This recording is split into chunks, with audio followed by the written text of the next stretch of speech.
আল্লাহ রাসূল সাল্লাল্লাহু আলাইহি ওয়াসাল্লাম সালাম ফিরার পরে পিছনে ঘুরে দেখেন আলী রাদিয়াল্লাহু তাআলা আনহু পিছনে বসে নামাজ পড়লেন। তখন আল্লাহ রাসূল সাল্লাল্লাহু আলাইহি ওয়াসাল্লাম বললেন, হে আলী, তুমি নাকি নামাজ পড়বা না, তাহলে আজকে কেন মসজিদের মধ্যে?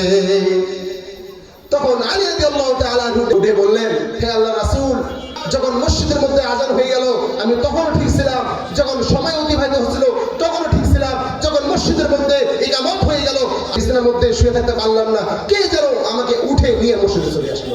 সুবহানাল্লাহি ওয়া বিহামদিহি। তাহলে ওদের ঈমান আর আমাদের ঈমান কেমন?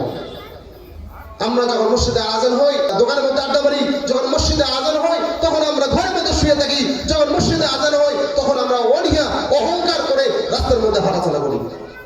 তাহলে তাদের ঈমান আর আমাদের ঈমান কেমন হলো? ওই সাহাবায়ে কেরামদের মতো ঈমান আনতে হবে। ইল্লাল্লাযীনা আমানু, আপনারা ঈমান আনেন, যারা ঈমানদার তারাই হচ্ছে প্রথম গুণে গুণান্বিত।